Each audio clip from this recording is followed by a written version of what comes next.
Thank you, Dirk, for those comments as a discussant, but thank you for the whole panel for very interesting presentations, very important presentations, I think, for well beyond this audience.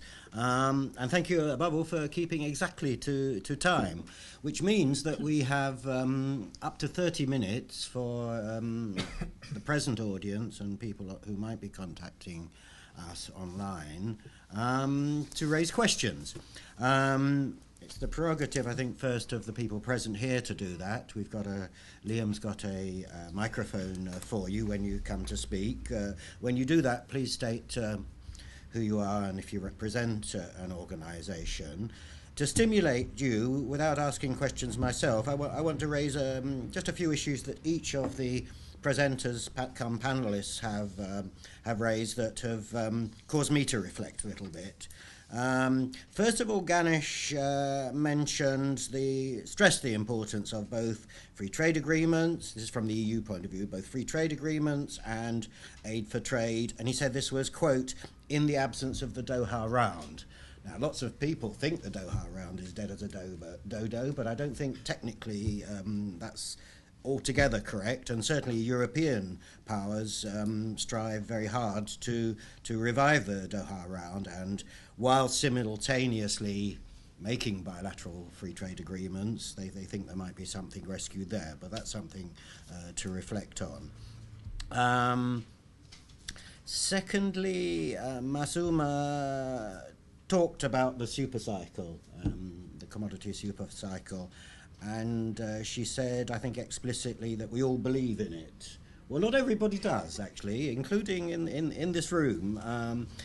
Some people think the wheels fell off that particular cycle a couple of years ago and will probably do so again. There is strong demand for commodities, that's not without doubt, but so there was in the 70s and 80s, and it was Japan that had the role of China in those days, and you could say, but it's different because, China needs votes in the UN, but Japan needed respectability then, as well as just simply needing long-term supplies of commodities for its industry. The world moves on, the actors change, but some economic fundamentals don't altogether change, and commodity prices do tend to go up and down, I think you'll find. And then lastly, a couple of remarks from Dirk that have stimulated me to think.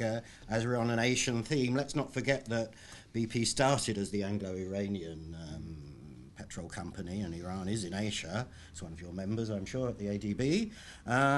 And it was nearly bought up by Gulf interests only 20 years ago when the British government sold its stake in it. They decided to exercise a little bit of protectionism over that, and it didn't happen, but it could have done. And then lastly, an interesting comment from both of you about China building the AU's new headquarters, which leads me to think that Africa doesn't have a policy towards China because there's no such thing as Africa to negotiate such a policy in the first place. There's 53 states. You mentioned the possibilities of beggar your neighbour.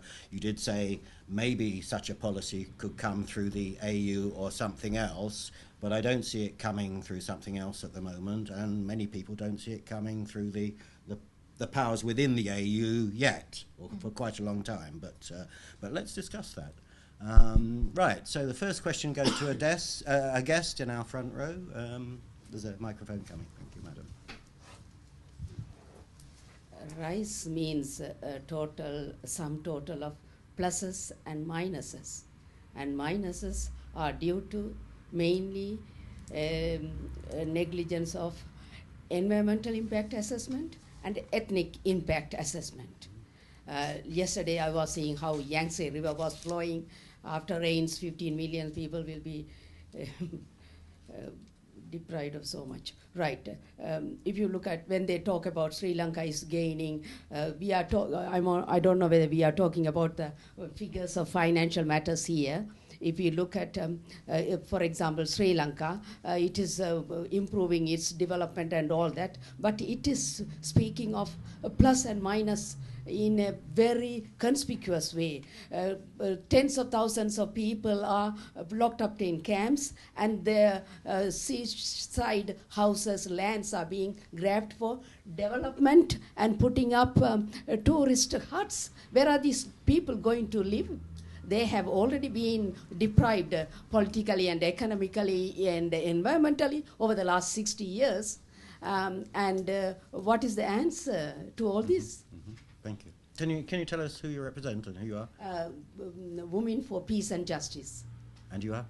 Mrs. Selvaratnam. Thank you very much. Thank you, Mrs. Selvaratnam. Sheila, and then the lady in front. Thank you. Sheila Page, ODI. I'd like to raise questions on two topics. One is the changes in the pattern of demand, which I know Ankit is also doing some work on at the moment. And I'd like to probe a little further. I mean, the idea that an increase in the share of China in world demand means an increase in the share of infrastructure is probably true, but will 21st century infrastructure be as hard commodity intensive as 19th century infrastructure? It seems unlikely. I think one really does need to be very careful about projecting too quickly the patterns of demand. And will Chinese consumers be that different from normal consumers? I mean, the ones I've seen, both in China and outside China, don't look that different. They will be lower income, but they will have some differences. But I think, again, we need to be much more careful about assuming that there's going to be a huge change. There will be changes, but there will be changes in our consumption patterns too. I mean, this was raised by the previous question. So we need to think about that and be a little more careful about that. And then there's the question within that of services, which doesn't seem to have been mentioned very much, except very briefly, I think, in one slide by Dirk. This is an area of changes in demand, and this brings me,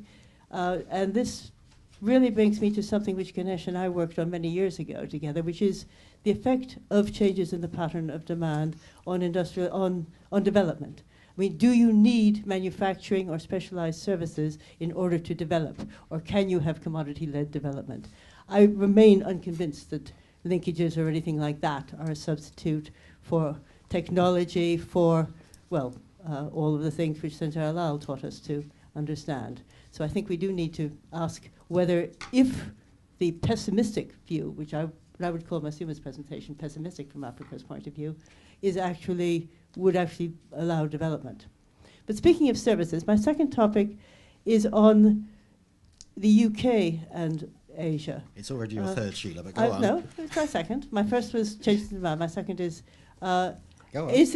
If one of the reasons that Europe and the UK in particular may be less able to deal with Asian countries is the past patterns of migration, which are very different between the Asia and the US and Asia and the UK.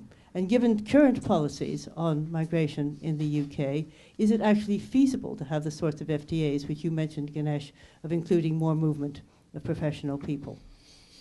Thank you. We'll do one more. We'll group one more questioner, please. Thank you. I'm Lindsay Craig from DFID. Got two quick questions. Thank you very much for those presentations. They're really challenging. My first one is on regional integration to yourself. I found it really interesting, your figures.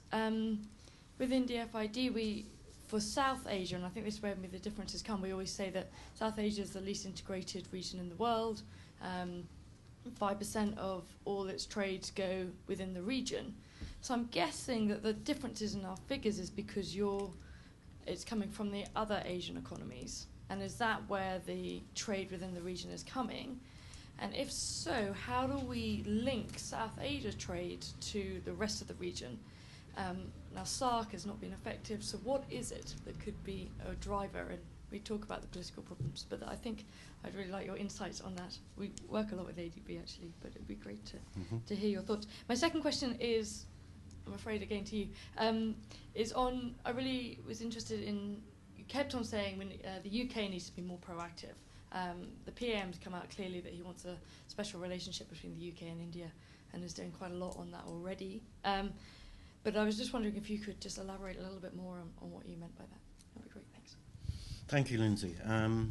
Let's then start with Ganesh as a response. Thank you very much for all these comments and also discuss. They're excellent points. Let me try to respond in order that they came. Adrian talked about the Doha round and FTAs. And I think my simple take on that is basically, we all support Doha, we all support conclusion, but there is a real world out there, and it's got to happen. And business is what makes Asia dynamic, and we've got to do these FTAs in order to continue competitive liberalization. So it's very simple. If Doha comes tomorrow, still FTAs make sense, particularly region-wide agreements, these big region-wide agreements, because the issues on the table at Doha are far less than what's in these new age FTAs. So, that still remains a mechanism. And we've done this work, in fact, last time I was here, where we presented some information about the business impact of FTAs. People talk about the spaghetti bowl and so on. And we've surveyed firms across Asia, and we generally find the spaghetti bowl to be a future risk for Asia, and rather than a current risk. So we can talk about that later if you want. So that's essentially the take on that. On the point about social impact and so on, yeah, these are very important, and I guess we have to think a little bit about, what's the right sequencing? Is it growth first or the other matters? It's very hard to have all of these things at once, and because we just don't have the resourcing. So they're very, very important. And I was really talking about East Asia, particularly not so much South Asia or Sri Lanka. So that was really a simple thing there. On Sheila's points, I think I also share the skepticism that she has about commodity-led growth. I guess, it's very hard for countries to do two things, particularly in Africa. One is, to build a sustainable growth pattern with just commodities. So industrialization becomes very important. But then where does Africa come in? I mean, the factor costs are so high compared to East Asia. This idea of breaking into the value chain in the way that you talk about, I think, is really just for South Africa. I can't see any other country in Africa doing this. And, I used to have a history on Africa. So, wandered around lots of firms and sectors and things. And I really can't see this. If you have optimism, I'll be delighted. I can't see that, and that's a real challenge there. So manufacturing important, agro, I guess. That's perhaps the route, agro-led. Commodity-based, I'm not sure per se. On the points that you raised, on East Asia, South Asia, you give me a wonderful chance to give an advertisement for my 2 volumes. I've just done 2 books on Pan-Asian integration, which I can make available to you, which link East Asia and South Asia. What's the name of the publisher? Palgrave Macmillan. There we are. Okay, so, but the storyline really is that we're really talking about East Asia in those numbers. And we really talk, so when we talk about Asia in the bank a lot, we often really talk about East Asia a lot.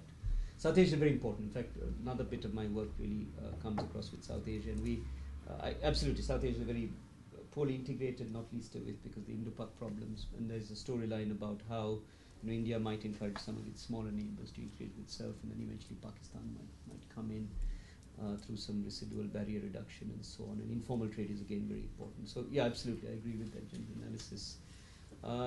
And to link East Asia with South Asia, I think there are at least three key vehicles. One is infrastructure. There are a number of very specific projects that we come out with in that book and in other things that we think are very important.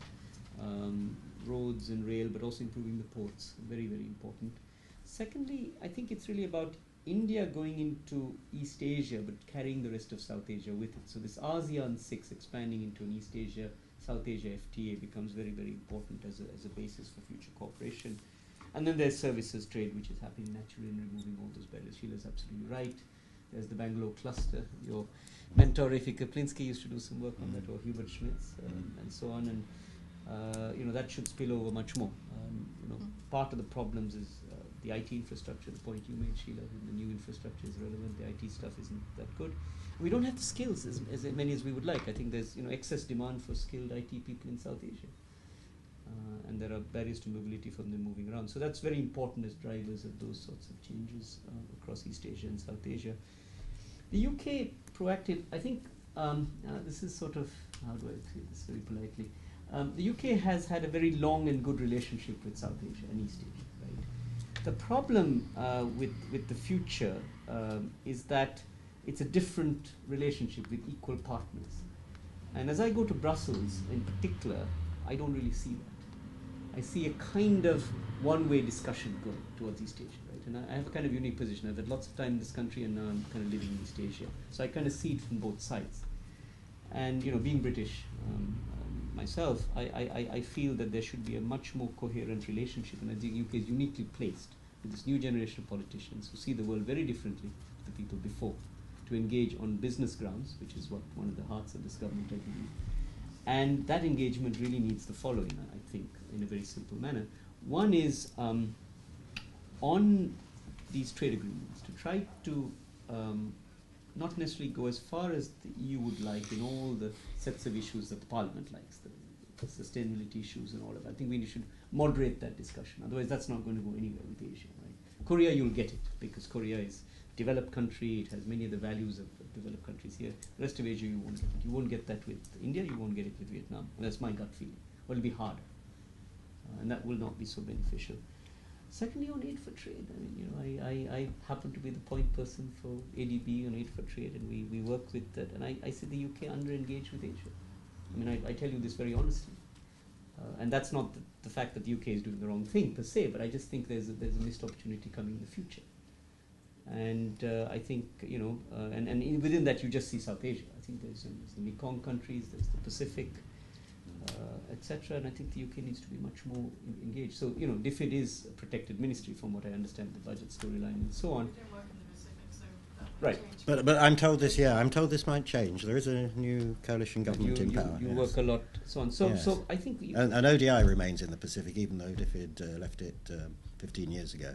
that's right. So as Dirk Willem was saying, you know, there needs to be a re-evaluation of this relationship. Sure. We are And reviewing our aid for trade strategies. It might be good to talk. please, no, I've been also just on that. Yeah, I'd love to talk to you bilaterally anyway on that. So I think that's. Thank you very much. Very helpful. So, Dr. Farooki, you've got a few points to answer. Right. I'm not sure, because I've been accused of both being an optimist and a pessimist. I'm not sure where I lie. Must be right then. Well, it's an economist, you know. Center ground works. Okay. Quick couple of answers. First, on the commodities super cycle. Sorry, I don't need to give the impression that we'll have the same prices that we had in early parts of 2008. Copper is not going to hit $8,000 a ton again. However, it's going to be, and has been, in the 5,000 to 6,000 range, which is much higher than the 2,000 to 3,000 range that it was in the 1990s. So you are going to see a sustained rise, not a peak, but a sustained rise for the next couple of decades. Right. When I started working on China, I was fascinated because I thought they were these super cool government who could do anything and everything. And the more I read about it, the more I realize that there are chinks in its armor. Now, that question about infrastructure and within the 21st century, is it going to be less resource intensive? Chinese state-owned enterprises are not exactly sitting at the cutting edge of technology. They have bad efficiency rates of production and consumption. So they will end up using a lot more commodities than would, let's say, a building firm in the United States or in Europe. Again, they're smelters, whoever's doing the refining. These are also small and medium enterprises. Again, technology rate of efficiency tends to be low. So generally, if you compare efficiency levels in the mining industry for Rio Tinto and for the Chinese, there's a big difference. So they are consuming more just because they happen to be worse at it. But yes, generally, the consumption patterns are not going to be very different. The difference lies in the number of people who are consuming them. China, 1 billion people, we all know this. China has just, I think, outpaced the United States as the largest car consumption market in the world. Chinese car manufacturers are not exporting their cars. Why? Because they have a huge domestic market sitting within China. So even if the pattern is exactly the same, income elasticities are exactly the same, you're talking about 1 billion people consuming. That's a lot of demand for raw material that is going to end up going into that country. Right, what about Africa? There is a certain, I am optimistic about Africa. Rafi tells me that's because I'm young, but you know, I have that option at the moment. My question has always been, what are the development options that Africa has? Because industrialization does not seem to have worked before China showed up. We did a trade profile for Africa where we took out services, because services is basically one African country which sponsors the entire Japanese fleet. They're allowed to have their flag, I forget which country. But once you start taking this off, You start taking fuels out, you start taking minerals out. There are only 3 products that Africa actually exports at the moment, and I'm talking about sub-Saharan Africa, which is textile and clothing, basically because of the AGOA concessions that are provided to them, and wood and cork and veneer products. Once you remove that, there are no manufactured exports coming out of Africa. The other interesting thing we discovered was if you take sub-Saharan Africa as an entity all of its own, within Africa, there is more trade in medium technology products than what Africa is trading outside. So within intra-regional trade may be one of the areas that Africa can explore for industrialization. By commodity-led growth, I did not mean shut down all the factories, let's just all go dig a hole. That is obviously not going to work. However, the commodity sector gives you an opportunity to build a base through which then you can develop your industrial and manufacturing sectors. And as Dirk said, you need to have industrial policy, you need to have a skills development policy, you need to have an NIS, National Innovation System, in place. The one example that I will give is by a colleague, Anne Terhegen, who did her work on Gabon and the tropical timber industry. Now, Anne was looking at how the French, who are the usual dominant producers in Gabon when it comes to tropical timber, and how when the Chinese started coming in, how the industry changed. The industry changed because the French wanted value addition done within Gabon to encourage processing and skill development and all that kind of thing. The Chinese walked in and said, we want the log and we're willing to pay a high price for it. With the simulations that she's done, if Gabon sold its entire forest to China, Gabon would make more money than if it tried to process that wood and sell it to France. Because the value-added skills costs just don't make it economically effective to sell to the French. Now, when you've got issues like that, you can't say, right, I know you're going to make more money in that case, but, you know, let's start developing skill sets, which may take a longer period of time. As development economists, yeah, sure, I want to encourage people to have skill sets, but as somebody who has to earn a living, I'm kind of favor the Chinese in that kind of way. Yeah. I think that is about all I have to say at the moment. Thanks, Masuma. To get another round of questions, Dirk will either have no comments or some brief ones. Right, okay. Let me do it quickly. I agree that there might be a changing pattern of demand in terms of that the energy efficiency is likely to increase in China, but there's still going to be quite a lot of demand for commodities over the medium term. So there's definitely a medium-term issue in terms of exporting commodities from African countries. But when we talk about different products you can export, it's commodities, manufacturing, but so manufacturing will Paul Collier will say it's manufacturing and so on. Yeah. It's also services, tourism, ICT products and so on. And there are new opportunities through these fiber cables going into Africa to export ICT services. And a country like Rwanda is exporting can be exporting services in the future, and that is going to be very important, particularly for landlocked countries where manufacturing might not be an option. But it's services.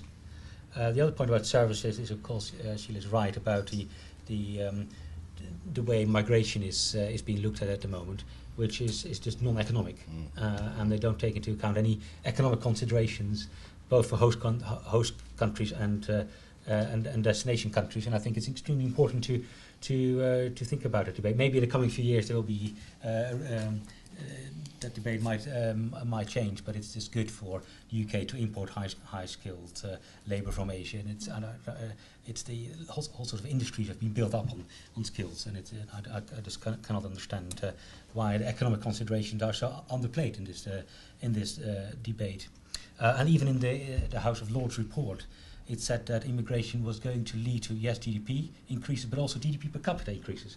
It wasn't significant, the coefficient, but at least it was positive, and it was definitely not negative. So it's immigration is good for the UK. Of course, you can think about different types of immigration and so on. Finally, the point about standards, very briefly. I think the point you raised about environmental impact assessments and so on. There's a lot of concern about standards surrounding emerging markets business in, say, low-income countries or Sri Lanka and African countries. And I think you need to think about what are the processes through which you can upgrade these standards. And maybe the G20 is one way to do that. So you can try and bring in the emerging markets, which have so far been quite relatively quiet. But you can think about a G20 business forum, which is going to take place in Seoul, and you can tie in both the European and the US and developed country business, but also the emerging market business. Think about opportunities in Africa and in countries, low-income countries and so on, and at the same time try to sign them up to particular codes of conduct.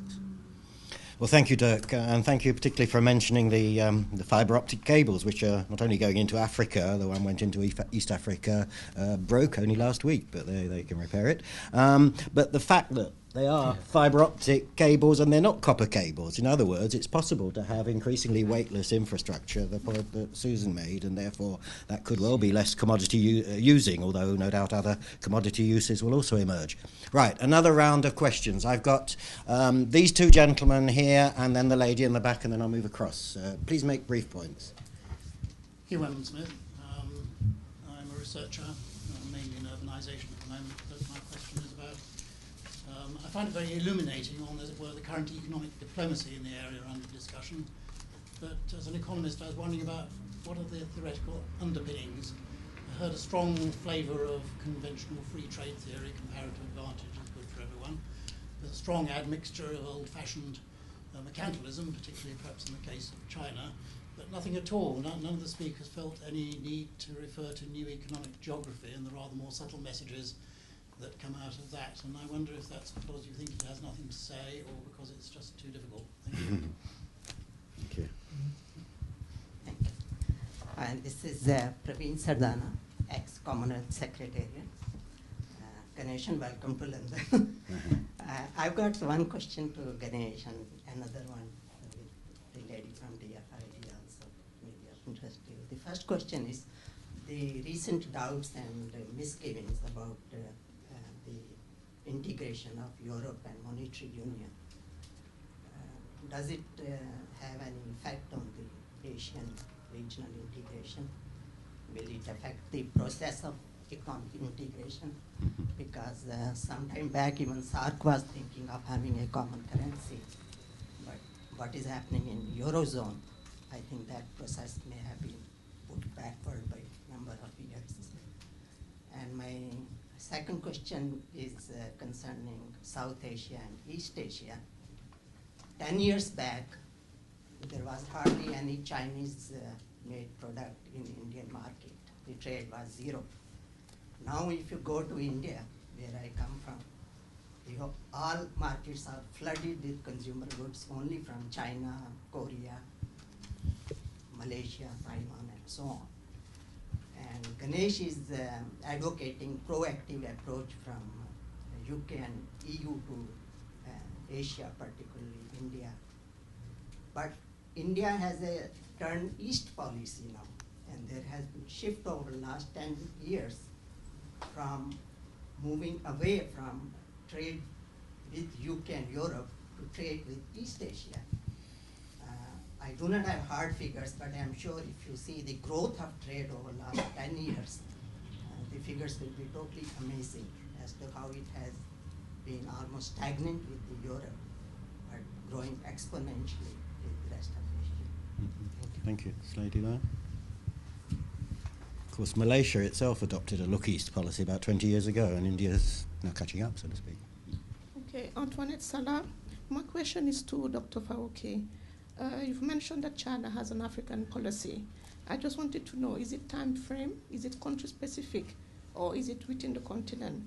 And also wanted to find out if what's the secret for China to have succeeded, and not India in Africa? Good, thank you. We must have some answers first, so I'll ask the panel to give brief answers, and then we'll extend the meeting by a few minutes to get more questions. Would anybody like to go first, rather than... Okay. Right. China's policy in Africa, it was actually released as a white paper from the Chinese state. The first big summit, which was 2003. Their agenda has been one of assistance. The Chinese always phrase these things in terms of South-South cooperation. So they're not like we are donors. There's always that assistance feeling going on in there. The time frame is long. The Chinese have always made it clear that they're in Africa for a long haul. And this was made further clear when the financial crisis actually hit. Within a couple of weeks of that, major embassies, Chinese ambassadors in Africa were sort of saying, here's a new FDI project in Africa we're announcing right now, just to show that we have commitment to Africa. So they're there for the long haul. It's not country specific. I think China, amongst the emerging economies, which is Brazil, Russia, India, engages with the most amount of African countries. It almost has projects running with all 43 sub-Saharan African countries at one level or the other. So China is there to stay. And colleagues inform me that there is a huge Chinese community which has been in Africa for second or third generation. So there's that feeling of integration that has been there. Why has China succeeded where India hasn't? That can be a whole seminar all of its own. I'm not going to go into details there, but I think just 2 points on that. Remember that the Chinese economy is a state-directed economy. The Indians are much more into market reform and democracy. So the way those two societies function is very different, and therefore the hurdles that they will face is also very different. And the Chinese had a much better literacy base laid down in the 1970s and 1980s. So the skill level that they have is much stronger than the Indians have achieved as a country at this point in time. And their investment rates have been much more higher. People think China is about export-led growth. There's a huge chunk of investment-led GDP growth that sits in China, which India will probably achieve in the next 10 to 15 years. Fingers crossed. You come last. Oh, you want to go first? Or? No, please. Okay. There was one comment on, a very interesting comment about sort of new economic geography. It was about 5-6 years ago that I wrote a paper on wages in urban areas compared to wages in rural areas in African countries, showing that urban wages are higher and so on, even after you account for inflation and so on. And sort of suggesting that there might be a clustering effect going on and so on in urban areas. I think there's a current application of this, which is the fact that China's announced that that it would build 50 special economic zones in Africa, and there already some have been are operational, well, very few in Zambia and so on, and some are going are being built, and they are also built sort of around this idea of clustering, and that brings benefits. Now, one idea, of course, is to think about when do clusters work best, and there is a literature on that, and it's particular when they are sort of linked in with the economy as a whole, that they work better. And I think that's also a challenge for African countries as well in the future, is that yes, you have Chinese investment in commodities, but also you've got these special economic zones. It might well be important to put a spotlight on these special economic zones, and to think about how they could best work for development. And sort of think about the spillover effects, not just within the cluster, but also to the wider economy, and how that can be best made to work. It also works in services. So in Mauritius, you've got an Ebony Tower, which is full of ICT companies, and they use one particular piece of infrastructure, which is this big Ebony Tower, and they cluster around each other, and they use each other's services. Infrastructure services, and they use particular types of skilled labour. So it could also work in services. So there is some sort of theoretical underpinning of some of it, but we haven't made it clear enough, I suppose. But thanks for the comment. Thank you. Ganeshan, now. Thank you very much. I think the economic geography point and the theory, I think we're in a paradigm where we're trying to link bits of theory.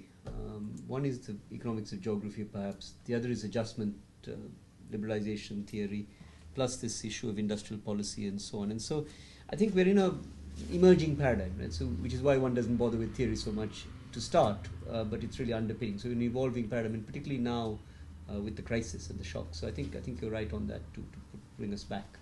But just applying economic geography per se won't be enough, because there is other things going on. So we're in a sort of an interactive world. But I broadly support what Dirk Willem said on that. The distribution of benefits, that's the interesting point. The assumption of free trade that everyone benefits is quite modified by new economic geography. Sure. Sure, you need to... Very unequal benefits. Sure. I think it depends what level you cut the cloth at, right? So at the very broadest level, the theory of comparative advantage is still very useful, and the stopless evidence and theory about benefits to factors, all that stuff is very useful, right? Then you bring it down to countries and to firms and say, all right, within those sectors, what's gaining and losing, and however, and then you bring in these micro theories. So you marry, the macro theory of trade with these micro theories, and I think that's the way to try to live and to understand, if one can. And it's very complicated. On Praveen's point about the EU monetary crisis and what does that mean for Asia, essentially the integration in Asia I think will be slightly different. It'll be real sector led, and that's what the numbers I've been showing you. 50% of trade with itself and so on. And the monetary side really kicks in with a bit of a lag, and it'll come, I think, 10, 15, 20 years. There's closer monetary cooperation happening through countries looking to try to coordinate better on fiscal policy and also on monetary policy, broadly speaking. So that discussion is happening in the ASEAN +3 fora, for instance. Right? But no one is really talking openly about a single currency for Asia, because there are discussions about the weights that countries would take in a basket. Right? And then, the issue of convergence of economies is very important. Why this in the UK is so prevalent. You always heard about the economic tests, right? If they're right, we'll join. If not, we won't join. So that same discussion goes on in Asia. And there are hugely divergent countries depending on what could be the core. So if you have a core, it will be around ASEAN +3, and the big three convergence would be the key point, right? China, Japan, Korea, and then the ASEAN and Singapore plays a key role in that, and then it spills out. So the real sector first, and that will be the free trade agreement in ASEAN +3 or ASEAN +6, and then eventually closer monetary cooperation, single currency, very further down the track, if at all.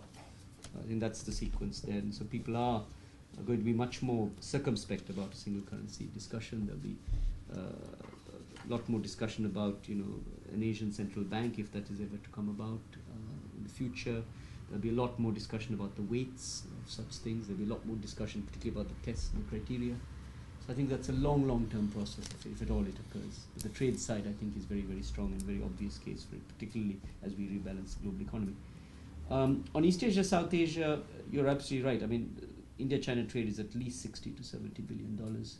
Zero. That's right, from a very small base. It's China doing manufactures this way, India doing bits and pieces of different things, plus services.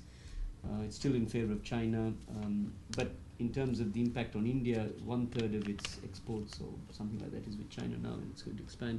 But Indian industry is very worried about all this, because I've heard the phrase that there's not one product that we can produce that China can't produce cheaper. I've heard this in India, and that's a really worrying thing if you talk about India-China, right?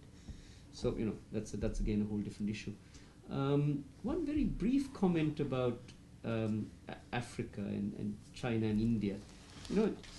You have to look at the scale of China. The Chinese economy is some 10 times that of India. So when we talk about India and China in the same breath, I think that's a little bit wishful thinking. These are different economies. One has become a giant, the other is a follower. And I think in terms of world GDP shares, China is way out there. If you look at the BRICS, Russia is second, and then India and Brazil are the next set. So these are different things. So in terms of its aid policy, China has so much more resources to put into Africa in terms of aid or investment or anything like that than India is. And then the other point about the Chinese state, it operates in a very coherent manner. It's well coordinated in general compared to the Indian state, which are really the different bits of interest and so on. And it comes together. The aid program is very different philosophies that they follow. And China's aid program itself very much focuses on the big infrastructure investments. That's where the big bucks are, right? The TA part is important, but it's that. Whereas the Indian program is very much the TA part and the infrastructure bits. They do infrastructure and they do budget support. Those are the two things India does. So they're very different models of aid policy and the way they implement and so on. And there's an efficiency question. Chinese aid projects tend to get done very quickly. And they tend to get done, Indian aid projects, some of them are very good. Some require more work. So that's the way I would see that whole story. Thank you. Well, if Liam, if you could bear with us just for a few more minutes, the only time we've been over time is now. If Liam could take the microphone over to that side. I've got 2 questions here, and then we'll probably round up. Thank you. Colin Spurry from the BBC World Service Trust. I've got a very short question, perhaps slightly surprising. What language is this all happening in? And is that economically relevant? Thank you. Next one. Margaret from the ODI. Looking towards the Millennium Development Summit, one of the goals they wanted to look at was increasing labor intensity of employment. Taking the example of the Gabon forest, if China comes in, brings its own workers, build infrastructure from forest to ports, and just buys the entire forest, lines the pockets of the few people in government, how is African population going to be better off or worse off than if you compare with the EU, who's trying to do more value-added services and trying to employ more of the local people and doing the processing there? In China's example, will there be any forests left, or will there be any trickle-down effect down to the local population? Thank you. I think Norway buys up whole countries' forests to let them keep growing. There's absolutely no labour productivity in that at all, but never mind. May I briefly respond? Yeah. The word is Chinglish. Right? That's the new language we've got to learn. And Chinglish is a very interesting concept, and it is a big melon, sugar we say. And Chinese technical people understand English very well, but they think in Chinese. The bureaucrats do the same. So that's the paradigm we have to operate in. Right? And the economics are relevant only insofar as we have this massively emerging power in a world economy which is not used to this big transition. Japan's transition in the 60s, 70s was not quite the same impact. All the studies of Angus medicine and others suggest China has a bigger impact on the world. So Chinglish. Teaching people Chinglish. Yeah. I try to learn that myself. No, I'm serious. I'm serious. That's the only way you can have a proper conversation with Chinese technocrats. It's Chinglish plus the cultural aspects of Chinglish. And that's a whole different conversation. It's a long glass of wine in the pub. And you're buying. On the other question, I'll leave. Okay. I think the BBC World Service Trust ought to start thinking in pictures then, perhaps not just words. So true. I don't know about the Chinese, but I've heard about this great interview by the head of Toyota, who's a Japanese man, speaking in perfect Swahili when he was doing an interview on Tanzania, to the extent that the Tanzanians were very impressed. I don't know much about languages, but I do know two languages work. One is the business language, which says, you give me this, I give you that, profit, we're both happy. The second language is smiles. And okay, I'm not a body language expert, but if you notice how Chinese and African leaders shake hands and the body language that is going on there, it's very different when that happens with the European donors. I think that huge chunk of colonial history that is still carried on in Africa does make a difference on how how communications take place within that region at this point in time. Okay, the Chinese are much maligned in Africa.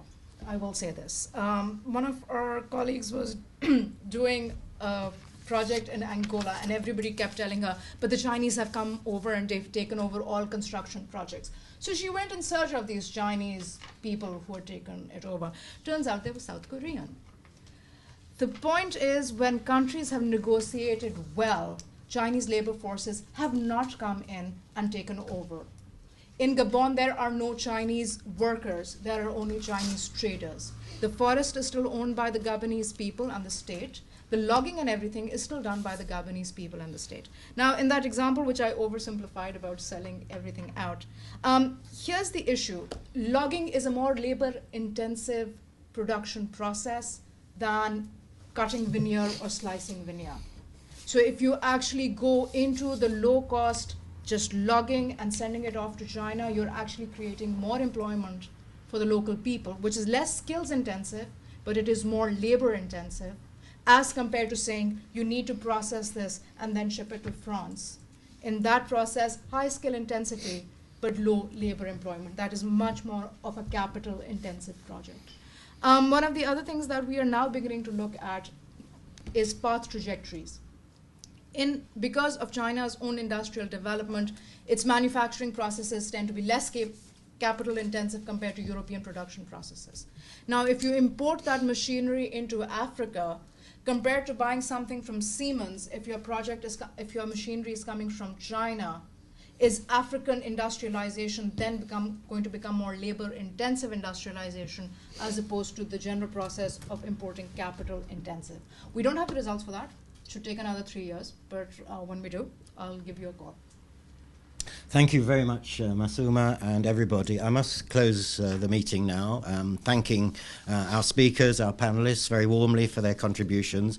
And I'll close it mentioning that, of course, we're meeting on the 14th of July, so it won't have missed the attention of the more global audience that we're holding this on the 14 juillet. Yeah. And to take up Masuma's last point about Europe's need to get over the hump of colonialism, not only a colonialism.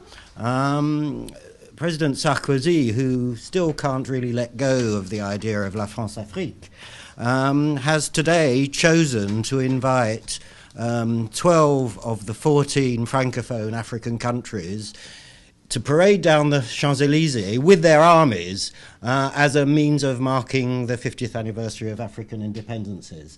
I think we need to move on a little from that, shall we say. Thank you. Bye.